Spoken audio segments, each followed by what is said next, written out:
True Story Media.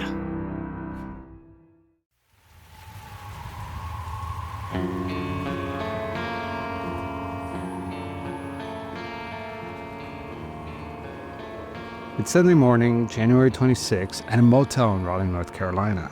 Police say Carl Thomas Bennett Jr. enters a motel room and told the woman that was staying there that he was a U.S. Immigration and Custom Enforcement agent, ICE. Then he told her that if she didn't have sex with him, he'd have her deported. The warrant lists multiple charges: breaking and entering, kidnapping, second-degree forcible rape. It goes on and on. When they arrest Bennett later that day, police found cocaine and a glass pipe in his possession. That was Sunday. By Tuesday, there was another case of a fake ICE agent in Orlando. A man named Stephen Donovan knocked on an apartment door demanding to be let inside. He said he was with the Department of Homeland Security and needed to investigate illegal immigrants. And as I'm prepping this episode, just last week, a Newark man conducted 2 overnight robberies. He drove an unmarked SUV, shined a flashlight in the victims' faces, showed them his ICE badge, asked them if they were U.S. citizens, pushed them against the wall, and robbed them. Over the last few weeks, I've been documenting cases of people impersonating ICE agents. I found more than 13 detailed cases. People using fake badges to rape, rob, kidnap, and terrorize communities all across America. These are real criminal cases that does not include prank ICE videos posted on YouTube. And here's the thing, I could have found more. It was easy. These cases are everywhere if you just look for them.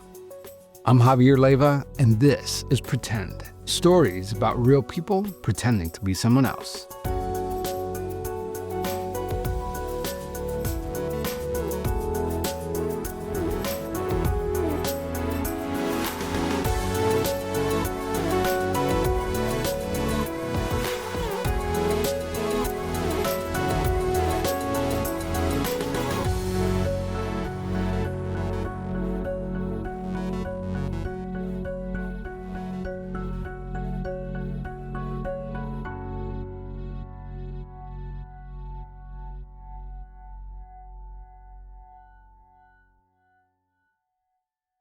On January 20th, 2025, the White House announced the largest mass deportation operation in American history.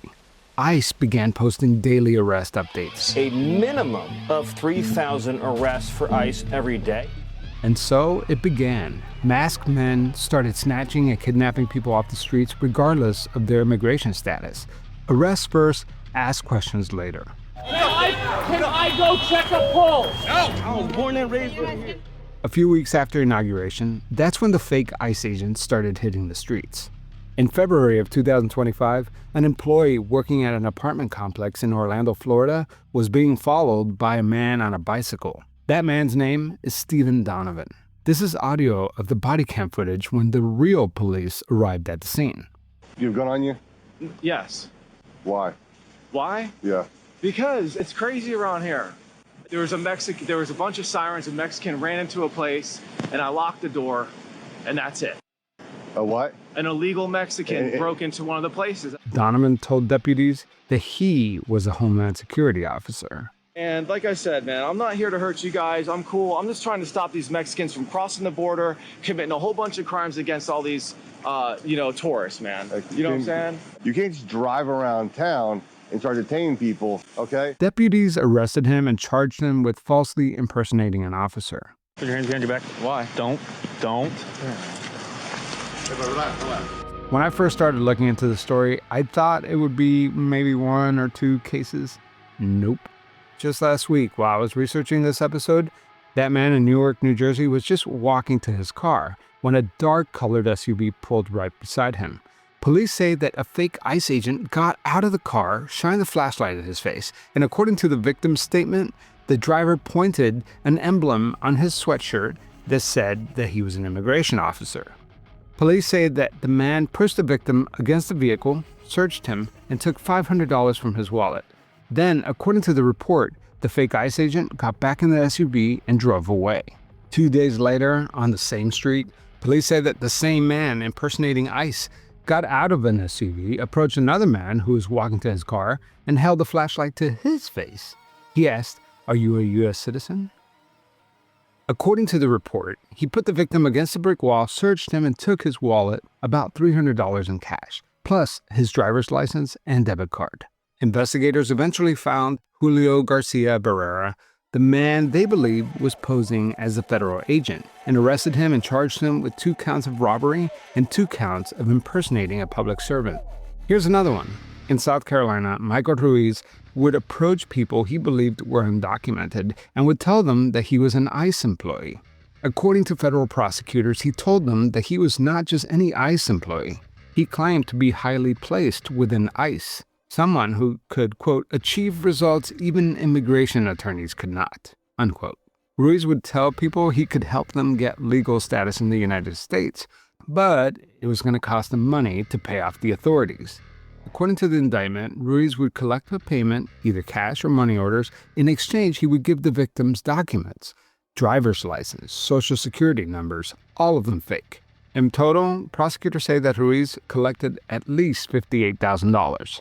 Oh, but it actually gets worse, because according to the indictment, after the victims paid, Ruiz would demand even more money, and if they didn't pay, he would threaten to have them deported. And Ruiz didn't just target people living in the United States. The indictment alleges that he also ran a separate scheme, charging people money to bring their relatives into the United States from places like Guatemala, even though they weren't eligible to come into this country. I gotta say, it is strange that many of these fake ICE agents are Hispanic themselves, and I'll never understand that. Like this California man named Luis Flores Mendoza, who posed as an ICE agent in order to extort money from a woman. According to ICE's own website, Flores Mendez showed up at the woman's job in an unmarked vehicle with police-style strobe lights and sirens. Dressed in police tactical gear, vest, badge, pellet gun, he gave her a letter and told her that there was an immigration case against her and that she needed to pay him $5,000 to prevent her and her child from being deported. And it's not only men playing dress up. In Delaware, a woman named Michelle Spicer targeted Hispanics and robbed them for cash and other possessions. Some of these cases are really bizarre. A Houston man named Donald Doolittle booked a massage with a woman at a massage parlor. After that massage, when it was time to pay, Doolittle was upset that she only accepted cash or Zelle. So you know what he did? According to court records, he pulled out an ID labeled ICE and threatened her with deportation if she didn't pay him $500. But get this, come to find out, Doolittle is a safety director at a Texas church. But this next case is really something. In Galveston, Texas, Harvey Freebird, an activist, was just driving around and spotted a truck with what appears to be a man detaining 2 people. He was wearing cargo pants, an olive green long sleeve shirt, and a full-duty belt. Somebody's searching that truck. That white truck. Look, who the hell is that guy? He's a security guard. He's got those guys detained and checking their license. That ain't even a cop. He's searching the truck with a flashlight. No police car, no ID on his uniform. Most people would just drive away, but not Harvey. Let's go see what's going on, man. Something ain't right over here. Something ain't right.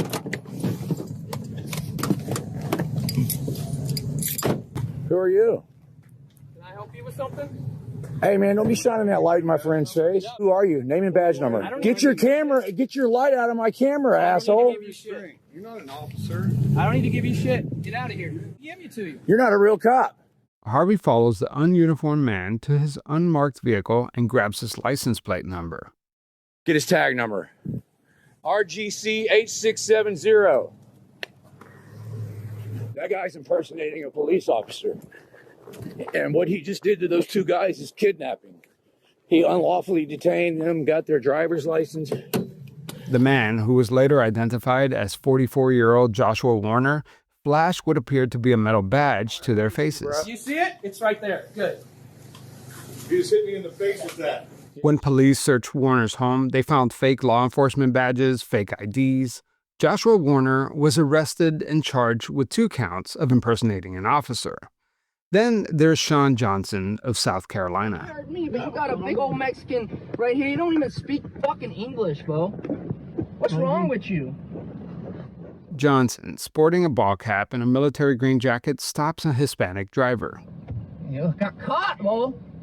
Where you from? Mexico? You from Mexico? You're going back to Mexico. The man, posing as a federal officer, reaches inside the car and takes away the keys from the ignition. No, you cannot drive, bro. You have not a license. You have no license. The Hispanic man calls someone and tells them that he's being detained by ICE. Don't be speaking that pig Latin in my fucking country, bro. Be speaking that pig Latin here. This is America. We speak English in America. We speak English. English. Habla English? No. Sean Michael Emmerich was charged with kidnapping and impersonating an ICE officer. But get this, he's not going to jail. Instead, he was sentenced to 3 years probation and 200 hours of community service. I documented 13 cases spanning from 2016 to last week. According to court documents and police reports, these alleged fake ICE agents have used every tactic. From financial fraud and fake documents, workplace raids and tactical gear, home invasion attempts, traffic stops at 3 a.m., street robberies with flashlights and unmarked vehicles, sexual assault and rape, kidnapping, armed robbery. So the question everyone is asking is, how do you protect yourself? How do you tell if someone claiming to be ICE is real or fake? The answer is, you can't.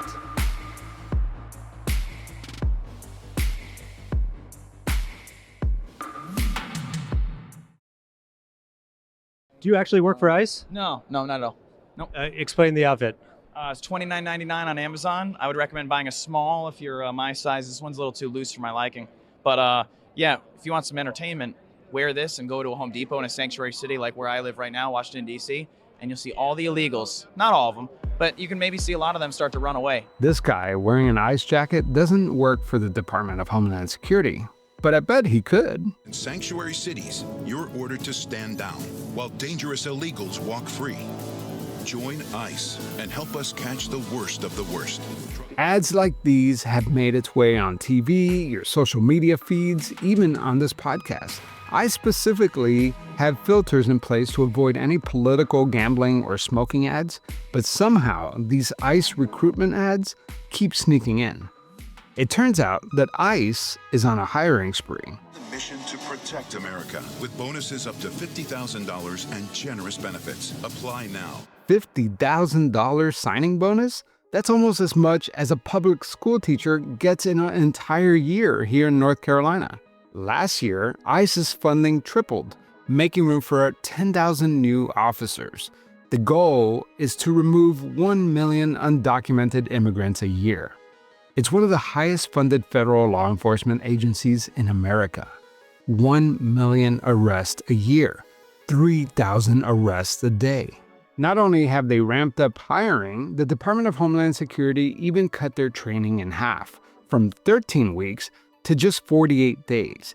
Just as a comparison, other law enforcement agencies like the FBI train for almost 5 months.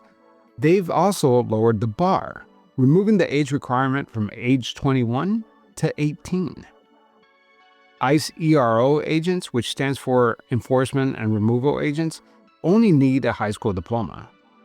In order to attract new recruits, ICE also stepped up their marketing propaganda. On social media, ICE is posting memes of Uncle Sam at a crossroads with the caption, quote, "Which way, American man?" unquote. What an interesting slogan, right? Which way, American man? I wonder what that means. So I Googled it. It turns out, which way, American man, is a phrase popular with neo-Nazis. Another meme's caption says, quote, "America for Americans." Innocent enough, right? Except this is also a phrase used by the KKK. So what does it actually take to become an ICE agent? What's the process? What's the training? I spoke with someone who applied for the job. Hi, I'm Laura Jadeed. I am a freelance reporter based in New York City. Laura Jadeed wanted to learn more about the Department of Homeland Security's hiring practice. Little did she know that by the end of her reporting, she too will get an offer letter to join ICE. The goal was never to get into ICE at all. The goal was to go to this hiring expo in Arlington, Texas back in August and just see what the hiring process was like. I thought the best way to find out would be to apply myself. Come in, bring your resume. You could get an offer the same day.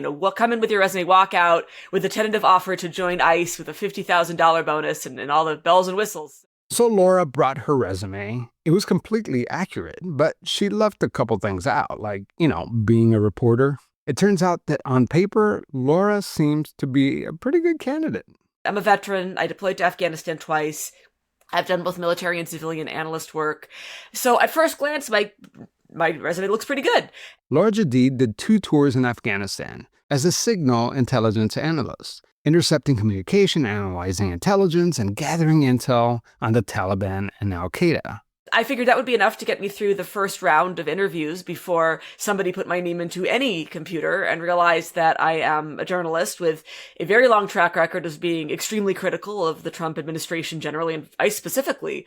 I figured that's how this would go down. I'd do the first round, they'd look me up, and then I would never hear from them again. But it turns out it was her lucky day. The hiring expo was dead. I get up to the interview where this very normal seeming woman sits me down across from a folding card table and asks me the most basic questions you can imagine. It took about 6 minutes, and at the end of it, she said, okay, well, hang tight, but you should get an offer letter possibly today or within the next couple days. So you told them about your military experience, but did they look at your resume? Did they notice any gaps in your resume and any other work? Didn't seem to. At one point, because I went home and did not expect to hear from them again. And so, you go to this event, you go through the motions of applying, and then what? You leave and you're supposed to get an email. And what happened after that? And my inbox is a zoo. I confess it's a flaw of mine.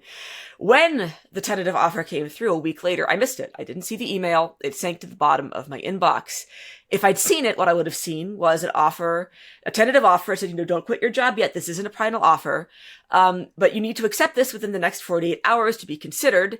And also here's some paperwork we need. And that paperwork was exactly what you'd expect. It was stuff like an affidavit that said I'd never committed domestic violence crimes and some medical information for physical stuff and background check paperwork so they could run a background check, which they're supposed to do. None of which I submitted. I submitted none of those things. It just sank to the bottom of my inbox, and that really should be the end of the story. but it's not, right? No, it is not. About 3 weeks later, Laura Jadeed gets another email. This time it said, "Thank you for applying.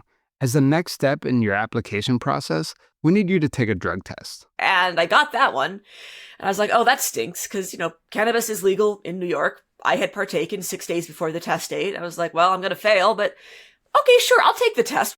And now I am expecting to hear from them because when you fail a drug test, they're supposed to tell you. So I'm waiting for that call and I don't get it. And about 9 days later, I'm getting impatient. I decide to log into the ICE hiring portal to see how my application is doing. And what I find is that according to the portal, I have received a final offer. I have accepted the final offer.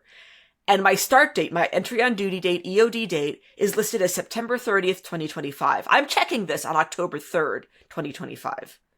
It also said that I had completed my background check as of October 6th. Now, recall, this is October 3rd. So I had passed my background check in the future.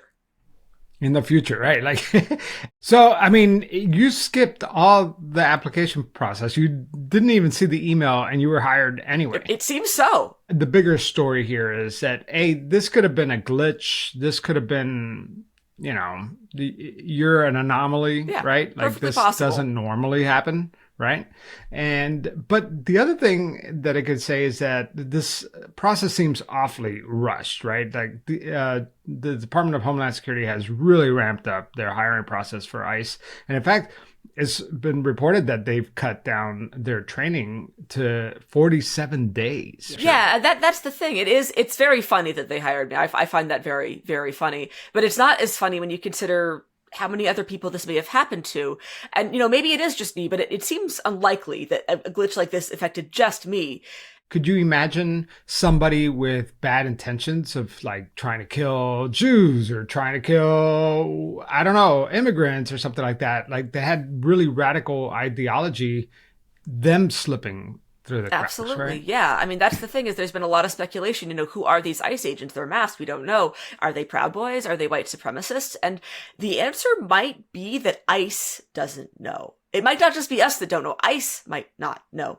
All kinds of bad actors could be slipping through the cracks. The Vice President of the United States says that ICE agents have absolute immunity. You have a federal law enforcement official engaging in federal law enforcement action. That's a federal issue. That guy is protected by absolute immunity. He was doing his job. In other words, they can arrest anyone despite their legal status, and they can shoot and kill anyone without any fear of prosecution. Here's Stephen Miller, the United States Homeland Security Advisor. To all ICE officers, you have federal immunity in the conduct of your duties. And anybody who lays a hand on you or tries to stop you or tries to obstruct you is committing a felony. You have immunity to perform your duties, and the Department of Justice has made clear that if officials cross that line, then they will face justice. And justice can come in the form of 10 bullets in your back. If the people at the top are claiming that these agents have absolute immunity, then who's reining them in? An ICE internal memo obtained by the Associated Press states that ICE can forcibly enter a home rather than requiring a judge-signed judicial warrant. This is what they're being instructed to do, despite the fact that it is a clear violation of the Fourth Amendment, which protects everyone, even non-citizens, from unreasonable search and seizures. They're using a warrant to break into people's house, but not just a regular warrant issued by a judge. They're using an administrative warrant, which means ICE is issuing these warrants themselves. This is just not how regular police act. Police can't go around breaking into your home, smashing windows, and forcibly pulling people out of cars. Police shouldn't go around provoking chaos. In fact, they're trained to bring the temperature down, not up.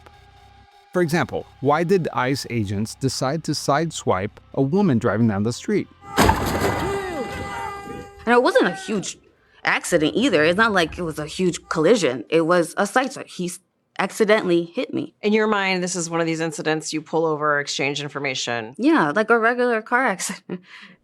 But Border Patrol agents exited their vehicle with guns drawn. Hey, watch out with that weapon! That weapon! Yo, watch out! What's wrong with you? You hit it! You hit her! Yo! Did they identify themselves? No, not at all. You guys hit her! You guys hit her! One agent you can hear in the video says, "Get out of the car." Mm-hmm. A clear order. Mm-hmm. Why didn't you? Because who the is that? No, I'm not going to get out of the car. What are you going to do to me and where are you taking me? How about you ask me for my ID first? How about you ask me if I'm a citizen? This woman, a U.S. citizen, showed 60 Minutes the bruises and road rash caused when ICE agents dragged her out of her window. But it wasn't just the physical pain that hurt. I've never been that scared in my life. All I could think of was my son. I needed to get back to my boy. Oh my God. See, like the physical pain, it went away eventually. I healed. Man, it's going to be a long road for my emotional state to be okay. The fear is that some of these untrained, trigger-happy agents are making matters worse. And maybe that's the whole point. Flashbang grenades, tear gas, and pepper balls against crowds. Did you know that most cities now require a formal declaration of unlawful assembly? You have to announce it and give repeatable, audible warnings before deploying chemicals. In general, law enforcement shouldn't use tear gas unless there is a threat to life or serious bodily injury. But that's not what's happening in places like Minneapolis. Federal agents have been documenting using these non-lethal weapons without warning or when witnesses start filming. Agents pointing rifles at peaceful observers and brandishing military-grade weapons on the streets of America. It's just not a good look. Just recently, on January 14th of this year, Sean and Destiny Jackson of Minneapolis were trying to get home from their son's basketball game when they were caught up between protesters and federal agents. They were not there to protest, they were just trying to get home. They stopped at my car and they proceeded to yell in it and said, get out of here. Well, they used profanity. And my husband screamed and said, we're trying. They said it again and we said, we're trying if you guys will move. And of course, like everybody's seeing what happened with Renee, what I'm saying? We weren't gonna. Destiny Jackson said that she had just watched Renee Good get shot multiple times in the face for this exact situation. I'm saying we weren't going to pull off and, while they were right there, because that's what we were trying to avoid. That's when agents released a can of tear gas under their car. Within seconds, there was a big boom and our car was up in the air and we slammed down and all of our airbags deployed and all of our doors locked. And tear gas just started forming, a ball of gas just started forming around the car. They managed to get out, pulling all 6 kids out of the car one at a time. The last person to get out the car was my infant child. And then when he came in, he was like lifeless, like it was like foam or bubbles coming out of his mouth. I had to give him mouth-to-mouth and CPR. Couldn't even breathe myself. And all I remember is like between every breath, I was saying, I'm gonna give you every breath I have until you get yours back. Even experienced law enforcement officers say that this is not how you do this.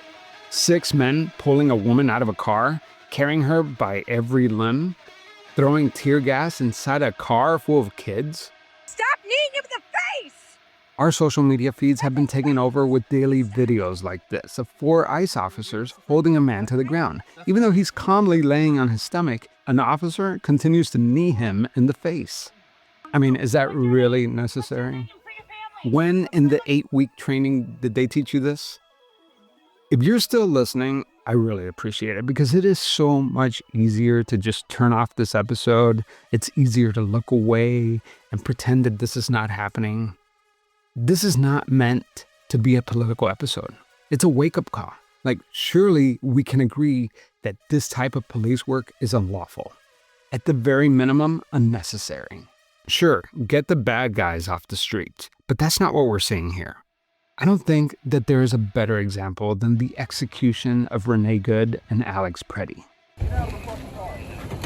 Renee Good was driving away when an officer shot at her windshield.